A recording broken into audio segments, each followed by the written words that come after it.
B2 spirit bomber, దీన్ని ghost of the skies అని అంటారు. అమెరికా హిస్టరీలోని the most secret most powerful plane ఏదైతే ఉందో అదే ఈ B2 స్పిరిట్ బాంబర్. దీని ఒక్క ప్లేన్ కాస్ట్ వచ్చి నియర్లీ $2.1 బిలియన్ ఉంటుంది. రాడార్ లో కూడా కనబడకుండా రాత్రిపూట మేఘంలా స్కైస్ లో దూసుకుంటూ వెళ్తుంది. ఇవి ఆల్ ఓవర్ వరల్డ్ లో ఓన్లీ 20 మాత్రమే ఉన్నాయి. అవి కూడా ఓన్లీ అమెరికా దగ్గరే ఉన్నాయి. ఇది అమెరికాకి ప్రైడ్ అని చెప్పొచ్చు. ప్రపంచంలో దీన్ని ఏ దేశమూ పడగొట్టలేదని అందరూ అనుకుంటారు. కానీ ఏం జరిగిందో తెలుసా? ఇరాన్ అనే ఒక దేశం B2 స్పిరిట్ బాంబర్ ని పడగొట్టిందని రీసెంట్ గా రిపోర్ట్స్ వస్తున్నాయి. అది కూడా ఒక్క మిసైల్ తో. కానీ ఈ స్టోరీ అక్కడ మొదలవలేదు. మొదట అసలు మనం ఏం అర్థం చేసుకోవాలంటే ఇరాన్ ఏం చేసిందని. అమెరికా ఎందుకు B2 ని ఇరాన్ మీదకి పంపింది? ఇరాన్ లో ఒక అండర్ గ్రౌండ్ ఫెసిలిటీ ఉంది. దాని పేరే ఫార్డో. భూమి కింద దాదాపు 80 మీటర్స్ లోతులో దాన్ని కట్టారు. అంత డెప్త్ లో కట్టడానికి రీజన్ ఏంటంటే దాన్ని ఒక నార్మల్ మిసైల్ అంత డీప్ కి రీచ్ అవ్వలేదు అని. అసలు అంత అండర్ గ్రౌండ్ కన్స్ట్రక్షన్ లో ఏం జరుగుతుందో తెలుసా? ఇరాన్ వాళ్ళు ఆ అండర్ గ్రౌండ్ బంకర్ లో యురేనియం ని ఎన్రిచ్ చేస్తున్నారు.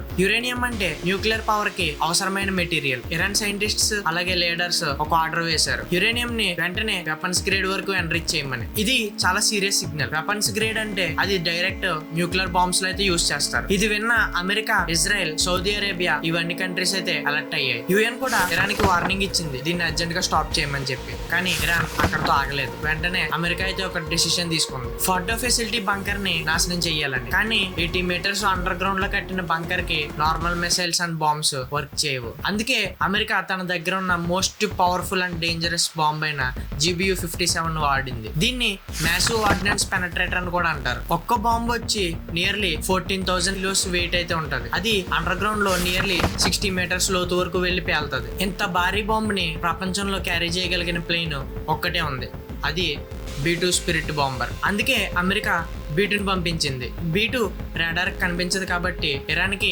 మిషన్ గురించి తెలిసే లోపు మిషన్ కంప్లీట్ అయిపోతుందని అమెరికా యొక్క ప్లాన్. ఇరాన్ లోని ఫార్డో బంకర్ తో సహా మరికొన్ని బంకర్స్ లో GBU-57 బాంబ్స్ అయితే వేశారు. అలాగే సక్సెస్ఫుల్ గా పెనట్రేషన్ కూడా చేశారు. అమెరికా హిస్టరీలోనే అత్యంత క్రూషియల్ స్ట్రైక్స్ లో ఇది కూడా ఒకటిగా మారింది. కానీ ఇక్కడే ఒక ట్విస్ట్ అయితే ఉంది. ఇరాన్ B2 బాంబర్ ని పడగొట్టిందని చెప్పి కొన్ని రిపోర్ట్స్ అయితే వచ్చాయి. ప్రపంచ చరిత్రలో ఇది మొదటిసారి. అండ్ అలాగే B2 బాంబర్ ని పడగొట్టిన దేశాల్లో ఇరానే మొదటిది. ఇది అమెరికాకి చాలా పెద్ద షాక్ అని చెప్పాలి. ఎందుకంటే B2 బాంబర్ రాడార్ కి దొరకదని చెప్పి అమెరికాకి ఒక పెద్ద నమ్మకం. ఆ నమ్మకానికి పెద్ద దెబ్బ తగిలింది. ఇరాన్ అసలు ఈ గోస్ట్ ఆఫ్ ద స్కైస్ ని అదే B2 బాంబర్ ని ఎలా పడగొట్టింది? ఇరాన్ దగ్గర రష్యా నుంచి S-300 లాంటి అడ్వాన్స్ ఎయిర్ డిఫెన్స్ సిస్టమ్లు ఉన్నాయా? ఇదంతా ఒక ఎత్తు అయితే ఇరాన్ తన సొంత ఎయిర్ డిఫెన్స్ సిస్టమ్ ను కూడా డెవలప్ చేసిందని కొన్ని రిపోర్ట్స్ లో తెలిసింది. B2 స్టెల్త్ టెక్నాలజీ రాడార్ ని అబ్జర్వ్ చేస్తుందన్న మాట అయితే నిజమే. కానీ ఇన్ఫ్రారెడ్ హీట్ సిగ్నేచర్స్ ని కంప్లీట్ గా అయితే దాచలేదు. ఇరాన్ సిస్టమ్ బహుశా ఈ హీట్ సిగ్నల్స్ ని ట్రాక్ చేసి B2ని పెనట్రేట్ చేసిందని చెప్పి అనలిస్ట్ అయితే చెప్తున్నారు. ఈ ఒక్క సంఘటన ప్రపంచానికి